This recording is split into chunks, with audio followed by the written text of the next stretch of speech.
आज माझ्या मुलीला हलवा मच्छी खायची होती. तिला हट्ट आला हलवा मच्छीच पाहिजे, म्हणून मी आज सकाळीच बाजारात गेली. हलवा मच्छी तर दिसली, पण थोडी महाग होती. पण मुलीच्या हट्टापेक्षा काहीच नाही ना, म्हणून ती मच्छी मी आणली. तिने मच्छीवालीने कापून वगैरे दिली. ती घरी आणल्यावर स्वच्छ धुतली. त्याच्यानंतर त्याला मीठ लावलं. नंतर वाटपाची तयारी केली.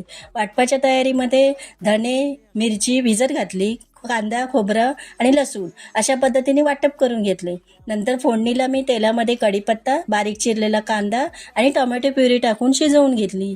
त्याच्यानंतर जे वाटप केलेले ना ते टाकले. त्याच्यानंतर स्वच्छ मच्छी धुवून घेतली पुन्हा आणि ती सोडली सारामध्ये. त्याच्यानंतर कोकम, मीठ अशा पद्धतीने टाकले. आणि एक सांगते मच्छीचे सार चमच्याने सारखे ढवळायचे नाही, त्याच्यामुळे मच्छी कुस्करू शकते. तर आपण टोप हातात घेऊन कपड्याने असे टोप हातात घेऊन हलवायचं, म्हणजे मच्छी चांगली फिरते आणि मच्छी छान शिजते. त्याच्यानंतर हे सार झाले. हा व्हिडिओ हलवा फ्राय करण्याचा असणार आहे, तर चॅनल नक्की सबस्क्राईब करा आणि व्हिडिओ आवडला तर लाईक करा. धन्यवाद.